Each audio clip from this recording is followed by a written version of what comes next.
Finally T V എസിൻ്റെ first ADV motor ആയിട്ടുള്ള adventure tour ആയിട്ടുള്ള RTX 300 ഇപ്പോൾ ലോഞ്ച് ചെയ്തിട്ടുണ്ട്. വണ്ടി ഇന്നലെയാണ് ലോഞ്ച് ചെയ്തത്. അപ്പോൾ ആ ഒരു ടൈമിൽ തന്നെ വീഡിയോ ചെയ്യണമെന്ന് വിചാരിച്ചാണ്, പക്ഷേ ചെറിയ പ്രശ്നമുള്ളതുകൊണ്ട് തന്നെ വീഡിയോ ചെയ്യാൻ പറ്റില്ല. എന്തായാലും നമുക്ക് ഈ ഒരു വീഡിയോയിൽ ഈ ഒരു ബൈക്കിൻ്റെ ഫുൾ ഡീറ്റെയിൽസ് കാര്യങ്ങളൊക്കെ നോക്കാം. ഒരുപാട് പേര് കാത്തിരുന്നൊരു ബൈക്കാണ്, കാരണം ടി വി എസിനോടുള്ള വിശ്വാസമാണ്. ടി വി എസ് ഒരിക്കലും വണ്ടി മോശമാക്കൂല എന്നുള്ള കാര്യം എല്ലാവർക്കും അറിയാം. ഈ ഒരു ബൈക്കിൻ്റെ പർപ്പസ് എന്ന് പറയുന്നത് അഡ്വഞ്ചർ ടൂറാണ്. നമുക്ക് ലോങ് ട്രിപ്പൊക്കെ അടിക്കാൻ പറ്റിയിട്ടുള്ളൊരു മോഡലാണ്. പ്രത്യേകിച്ച് ഹിമാലയൻ ഏരിയാസിലേക്ക് നമുക്ക് വണ്ടി നല്ല രീതിക്ക് കംഫർട്ടബിൾ ആയിട്ട് തന്നെ കൊണ്ടുപോകാൻ പറ്റും.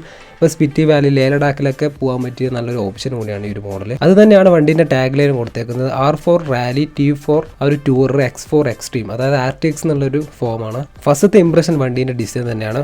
ഒരു വൺ ഓഫ് ദി ബെസ്റ്റ് ലുക്കാണ് ടി വി എസ് ഇപ്പം കൊടുത്തേക്കുന്നത്. ഒരു അഡ്വഞ്ചർ ടൂർ, ഇപ്പോൾ ഒരു ഫുള്ളി നമ്മുടെ സിംഗിൾ സിലിണ്ടറിൽ ബൈക്ക് ഒരു അഡ്വഞ്ചർ ടൂർ എടുത്ത് കഴിഞ്ഞാൽ അതിൽ ഏറ്റവും ബെസ്റ്റ് ഡിസൈൻ ആണെന്ന് വേണമെങ്കിൽ പറയാം. എവിടെയൊക്കെ ടൈഗറിനെയും മൾട്ടിസ്റ്റാർഡ് V4-നെയൊക്കെ ചെറിയ സാമ്യം തോന്നുന്നുണ്ട്. ഒരു ഇന്റർനാഷണൽ ലുക്കാണ് വണ്ടിക്ക് അവർ കൊടുത്തേക്കുന്നത്. ഡിസൈൻ്റെ സൈഡിൽ നിന്ന് വണ്ടിക്ക് ഒരു 5 ഒരു 4.5 സ്റ്റാറും കൊടുക്കാം. അത്രയും നല്ല ഡിസൈനാണ്. ഫ്രണ്ടിലത്തെ ഡിസൈനൊക്കെ കാണാൻ അടിപൊളിയാണ്. ഫ്രണ്ടിൽ ഡബിൾ LED ലൈറ്റാണ് വരുന്നത്.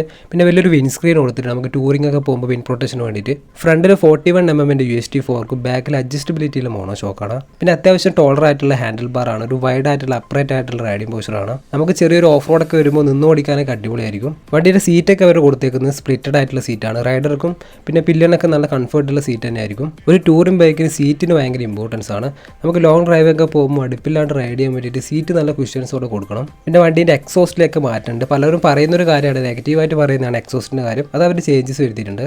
ടയർസ് ഒക്കെ വരുന്നത് ഫ്രണ്ടിൽ 19 ഇഞ്ചും ബാക്കിൽ 18 ഇഞ്ചിൻ്റെ ട്യൂബ്ലെസ് ടയർസ് ആണ്. അലോയ് വീലാണ്. സ്പോക്കിലുള്ള മോഡലൊന്നും വരുന്നില്ല. ഇപ്പോൾ ഇതിൻ്റെ ടോപ്പ് സ്പെക്കിലായാലും അലോയ് വീൽ തന്നെയാണ്. ഇനി ബാക്കിലത്തെ ടെയിൽ സെക്ഷൻ നോക്കുകയാണെങ്കിൽ അതും നല്ല രീതിക്ക് തന്നെ ഡിസൈൻ ചെയ്തിട്ടുണ്ട്. ബോറാക്കിയിട്ടൊന്നുമില്ല. ഫുള്ളി LED സെറ്റപ്പിലാണ് ആ ഒരു ടെയിൽ സെക്ഷൻ്റെ ഭാഗങ്ങളൊക്കെ. വണ്ടിക്ക് 1400 mm ആണ് ഹൈറ്റ് ഒക്കെ വരുന്നത്.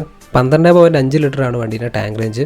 കമ്പനി ക്ലെയിം ചെയ്ത മൈലേജ് ഒന്നും ഇതുവരെയായിട്ട് റിവീൽ ചെയ്തിട്ടില്ല. എന്തായാലും ഒരു 30 to 35 തന്നെ വണ്ടിക്ക് മൈലേജ് കിട്ടും. 220 mm ആണ് വണ്ടീൻ്റെ ഗ്രൗണ്ട് ക്ലിയറൻസ്. അത്യാവശ്യം നല്ല ഡീസൻ്റ് ആയിട്ടുള്ള ഗ്രൗണ്ട് ക്ലിയറൻസ് തന്നെയാണ്. 200 താഴെയാണെങ്കിൽ കുറച്ച് കുറവായിരുന്നു, പക്ഷേ അവർ ഡീസൻ്റ് ആയിട്ട് തന്നെ കൊടുത്തിട്ടുണ്ട്. നമുക്ക് വണ്ടിക്ക് ഓഫ് റോഡൊക്കെ പോകുമ്പോൾ അടി തട്ടാണ്ടിരിക്കാൻ വേണ്ടിയിട്ടൊക്കെ 200 mm ധാരാളം തന്നെയാണ്. 180 kg ആണ് വണ്ടിക്ക് ഇപ്പം കൊടുത്തേക്കുന്ന ഒരു വെയിറ്റ് കാണിക്കുന്നത്. അത് ടോപ്പ് സ്പെക്കിൻ്റെ ആയിരിക്കും. ചിലപ്പോൾ സ്പെക്സ് മാറുന്നതനുസരിച്ച് ചെറിയ വെയിറ്റിൽ റെഡ്യൂസ് ഉണ്ടാവും. വണ്ടീൻ്റെ ഫ്രെയിമൊക്കെ വരുന്നത് സ്ട്രീറ്റ് ട്രെല്ലീസ് ഫ്രെയിമാണ്. വണ്ടീൻ്റെ ബ്രേക്കിംഗ് നോക്കുകയാണെങ്കിൽ ഫ്രണ്ടിൽ 320 mm ഫിക്സഡ് കാലിബറും ബാക്കിൽ 240 mm ഒരു ഡിസ്ക് ബ്രേക്കാണ്. സ്വിച്ചബിൾ ഡുവൽ ചാനൽ ABS ആണ്. റിയർ ABS ഓഫ് ആക്കാൻ പറ്റും. ഫ്രണ്ടിൽ 110/80 സെക്ഷൻ ടയറും ബാക്കിൽ 150/70 സെക്ഷൻ ടയേഴ്സാണ്. വണ്ടിക്ക് 180 mm ട്രാവലിൽ USD ഫോർക്കാണ്. അത്യാവശ്യം ഡീസൻ്റ് ആയിട്ടുള്ളൊരു ട്രാവൽ സെക്ഷൻ തന്നെയാണ്. കാരണം ഇതൊരു അഡ്വഞ്ചർ ടൂറാണ്. നമ്മൾ എക്സ്പൾസ് പോലൊന്നും കിട്ടില്ലെങ്കിലും ഒരു ഡീസൻ്റ് ആയിട്ടുള്ളൊരു സസ്പെൻഷൻ സെറ്റപ്പ് തന്നെയാണ് വണ്ടിക്ക്. ഇനി വണ്ടിയുടെ എഞ്ചിൻ്റെ പാർട്ടിലേക്ക് കടക്കാം. ഇത് ടി വി എസിൻ്റെ സ്വന്തമായിട്ടുള്ള എഞ്ചിനാണ്. RR310 RT310 ടി വി എസിൻ്റെ എഞ്ചിനല്ല, അത് BMN എഞ്ചിനാണ്. ഇത്തവണ ടി വി എസ് കളി മാറ്റി സ്വന്തമായിട്ടുള്ളൊരു 300cc എഞ്ചിൻ അവർ കൊണ്ടുവന്നിട്ടുണ്ട്. അത്യാവശ്യം നല്ല പവർഫുൾ ആയിട്ടുള്ള എഞ്ചിൻ തന്നെയാണ്. RR310 എഞ്ചിനല്ല, 310cc അല്ല, 299cc ആയിട്ടുള്ള സിംഗിൾ സിലിണ്ടർ ലിക്വിഡ് കൂൾ എഞ്ചിനാണ്, DOC എഞ്ചിനാണ്. ഇത് ടി വി എസിൻ്റെ RTX D4 എന്ന് പറഞ്ഞിട്ടുള്ള എഞ്ചിനാണ്. ഈ ഒരു എഞ്ചിനായിരിക്കും ഇനി വരാൻ പോകുന്ന RR310 RT310 അവർ കൊടുക്കാൻ പോകുന്നത്. മറ്റേ എഞ്ചിൻ അവർ മാറ്റും.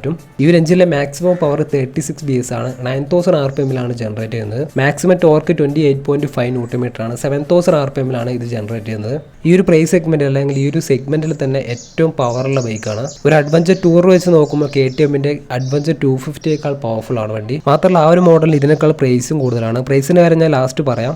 ലിക്വിഡ് കൂൾഡ് 4 വാൽവ് DOC എഞ്ചിനാണ്. ഡബിൾ ഓവർഹെഡ് ക്യാംഷാഫ്റ്റ് ആയിട്ടുള്ള എഞ്ചിൻ തന്നെയാണ്. എഞ്ചിന്റെ ബോറിന്റെ സൈസ് 78 mm, സ്ട്രോക്കിന്റെ സൈസ് 62.6 mm ആണ്. നല്ലൊരു പവറുള്ള ലോ ആൻഡ് ടോർക്കുള്ള എഞ്ചിൻ തന്നെയാണ് ടി വി എസിന്റെ RTX 300. ഇനി വണ്ടീന്റെ ഫീച്ചേഴ്സ് നോക്കാം. ടി വി എസിന്റെ കാര്യം അറിയാമല്ലോ, ടി വി എസ് എന്തായാലും ഫീച്ചേഴ്സിൽ ഒരു കോംപ്രമൈസും കൊടുക്കാറില്ല. അത്യാവശ്യം നല്ല ഫീച്ചേഴ്സ് തന്നെ വണ്ടി കൊടുത്തിട്ടുണ്ട്. വണ്ടിക്ക് ബൈ ഡയറക്ഷണൽ ക്വിക്ക് ഷിഫ്റ്റർ വരുന്നുണ്ട്, ക്രൂയിസ് കൺട്രോൾ ഉണ്ട്, Bluetooth connectivity, 10x10 navigation, 5 ഇഞ്ചിന്റെ TFT metre console വരുന്നുണ്ട്. അതിൽ മാപ്പിന്റെ കാര്യങ്ങളൊക്കെ ഉണ്ട്. റൈഡ് മോഡ്സ് 4 ആണ്, അർബൻ, റെയിൻ, ടൂറർ, റാലി. പിന്നെ വണ്ടിന്റെ ലിവേഴ്സ് ഒക്കെ അഡ്ജസ്റ്റ് ചെയ്യാൻ പറ്റും. പിന്നെ ത്രോട്ടിലൊക്കെ റൈഡ് ബൈ വയർ തന്നെയാണ് കൊടുത്തേക്കുന്നത്. ഒരുപാട് കളേഴ്സിൽ വണ്ടി വരുന്നുണ്ട്. അപ്പോൾ കളേഴ്സിന്റെ പിക്ചേഴ്സ് ഒക്കെ ഞാൻ വീഡിയോയിൽ കൊടുക്കാം. ലാസ്റ്റ് ആയിട്ട് വണ്ടിന്റെ പ്രൈസിങ് വേരിയന്റ് ഒക്കെ നോക്കാം. വണ്ടിയുടെ സ്റ്റാർട്ടിംഗ് പ്രൈസ് 1,99,000 രൂപയാണ് എക്സ് ഷോറൂം പ്രൈസ്. മിഡ് വേരിയന്റിന് 2,14,000 രൂപയാണ് എക്സ് ഷോറൂം പ്രൈസ്. ടോപ്പ് മോഡലിന് 2,29,000 രൂപയാണ്. അത് ബീറ്റോ വേർഷൻ ആണ്. അതിനാണ് ഏറ്റവും ഫീച്ചേഴ്സ് കാര്യങ്ങളൊക്കെ ഉള്ളത്. ഏറ്റവും എക്സൈറ്റിംഗ് ആയിട്ടുള്ള കാര്യം വണ്ടീന്റെ പ്രൈസിങ് തന്നെയാണ്. കിടിലം പ്രൈസിങ് തന്നെയാണ് വണ്ടി അവർ കൊടുത്തേക്കുന്നത്. കാരണം നല്ലൊരു വണ്ടിയാണ്, നല്ലൊരു ഡിസൈനുള്ള വണ്ടിയാണ്, ഒരുപാട് ഫീച്ചേഴ്സ് ഉണ്ട്, നല്ലൊരു എഞ്ചിൻ ഔട്ട്പുട്ടുള്ള വണ്ടിയാണ്. ഇതിൻ്റെ റൈവലായിട്ട് വരുന്ന മോഡൽ KTMന്റെ അഡ്വഞ്ചർ 250 ആണ്. പക്ഷേ അതിന് പ്രൈസ് കുറച്ച് കൂടുതലാണ്, ഇത്രയും പവറും ഇല്ല. മൊത്തത്തിൽ നോക്കുവാണെങ്കിൽ വണ്ടി കിടിലനാണ്. ഒരു അഡ്വഞ്ചർ ടൂററിന് കൊടുക്കാൻ പറ്റിയുള്ള എല്ലാ കാര്യങ്ങളും TVS കൊടുത്തിട്ടുണ്ട്. നിങ്ങളൊരു അഡ്വഞ്ചർ ടൂറർ നോക്കുന്നുണ്ടെങ്കിൽ ഉറപ്പായിട്ടും ഈ ഒരു വണ്ടി ടെസ്റ്റ് ചെയ്ത് നോക്കുക. ഒരേ ഒരു നെഗറ്റീവേ ഉള്ളൂ TVSന്റെ സർവീസിൻ്റെ കാര്യം. സർവീസും കൂടി കുറച്ചും കൂടി ഇമ്പ്രൂവ് ആക്കിയിട്ടുണ്ടെങ്കിൽ എന്തായാലും വണ്ടി ഉറപ്പായിട്ടും ക്ലിക്കാവും. നിങ്ങൾക്ക് എന്താണ് TVSന്റെ RTX 300നെ പറ്റി തോന്നുന്നത്? ജസ്റ്റ് ഒന്ന് കമൻറ്റ് ചെയ്യുക.